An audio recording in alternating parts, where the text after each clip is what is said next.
পূর্ব মেদিনীপুরের একটা আসনও তৃণমূল কংগ্রেস পাবে না। দেখুন, পশ্চিমবঙ্গে তো নির্বাচন হয় না, নির্বাচনটা করানো হয়। এখন প্রশ্ন হলো, তৃণমূল কংগ্রেস 15 বছর নিরবিচ্ছিন্ন ক্ষমতায় আছে। তাদের উন্নয়নের যে স্লোগান এগিয়ে বাংলা, তাদের যে বক্তব্য যে কৃষকের রোজগার 3 গুণ করেছে, স্টেট জিডিপি ন্যাশনাল জিডিপি থেকে উপরে, পশ্চিমবঙ্গ থেকে অন্যান্য রাজ্য শিক্ষা নিচ্ছে, তারপরে অবাধ শান্তিপূর্ণ নির্বাচন নয় কেন? 12টি রাজ্যে এসআইআর হলো, একমাত্র পশ্চিমবঙ্গে আগুন। মুখ্যমন্ত্রী কালো কোট পরে সুপ্রিম কোর্টে পৌঁছে গেল, এটা তো গণতন্ত্রের পক্ষে অত্যন্ত বিপজ্জনক দিক। জুডিশিয়ারির ওপরে এভাবে রাজনৈতিক প্রেশারকে চাপিয়ে দেওয়ার একটা প্রচেষ্টা দেখছে মানুষ। স্বাভাবিকভাবেই এ রাজ্যের নির্বাচনটাকে রক্তপাতহীন, ভয়মুক্ত করবার জন্য নির্বাচন কমিশন প্রতিশ্রুতিবদ্ধ, তারা চেষ্টা করছে, বিষয়টা আমাদের নয়। আপনার তো আপনার দীর্ঘদিনের রাজনৈতিক জীবন, আপনি বাংলার বুকে এত বাহিনী এবং এত ইকুইপমেন্ট এর আগে দেখেছেন? না, দেখিনি। আমি বাংলার বুকে এটাও দেখিনি যে কোনো আদিবাসী মহিলা বিজেপিকে ভোট দেওয়ার অপরাধে মাথা কামিয়ে নাকফত দিতে দিতে গ্রামে ঢুকতে হয়েছে। এটা দেখিনি যে বিজেপি নির্বাচনে প্রার্থী হবার পর তাকে বাধ্য করা হয়েছে 5 লক্ষ টাকা জরিমানা দিয়ে তার বাড়িতে ঢুকতে। এটা আমি দেখিনি।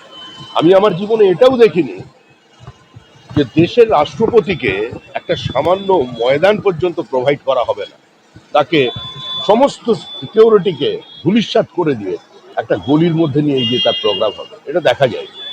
উত্তরবঙ্গে ভোটের আগে দেখা গেল যে যারা কেন্দ্রীয় বাহিনী আসছে তারা কিন্তু 24 জন অসুস্থ হয়ে গেলেন খাবার। দুর্ভাগ্যজনক। সাবতাজ আমার মনে হয় না। আমার মনে হয় কি হয় না এই নিয়ে আমি কোনো বিবৃতি দিতে চাই না। তবে তৃণমূলের পক্ষে সবই সম্ভব। এগিয়ে বাংলা তো গাড়ি তল্লাশি নিয়ে কমিশনকে চোখ মমতা, তার গাড়ি কেন্দ্রীয় বাহিনীকে যে তল্লাশি করতে গিয়েছিলেন দাবি করেছেন তৃণমূল। মমতা বন্দ্যোপাধ্যায় অনেক কিছু দাবি করছেন। দেখুন, ওনার দাবি 80-র দশক থেকে মানুষ হচ্ছে। উনি গৃহীত, পরীক্ষিত এবং এই মুহূর্তে পরিত্যক্ত। এই মুহূর্তে তার বক্তব্য, তার দলের বক্তব্য, তার আক্রমণ, এর কোনো প্রতিষ্ঠা জনমনে নেই। যেখানে মানুষ এই বক্তব্যকে গ্রহণ করছে না, সেখানে বিরোধী দল হিসাবে আমরা কি করে এর প্রতিক্রিয়া? মমতা বন্দ্যোপাধ্যায় পরে শুভেন্দু অধিকারী, আর আজকে শুভেন্দু অধিকারীর পাড়ায় অভিষেক ব্যানার্জি। এটা কাকতালীয় বিষয়। শুভেন্দু অধিকারী একজন স্বাভাবিক নেতা, ন্যাচারাল নেতা।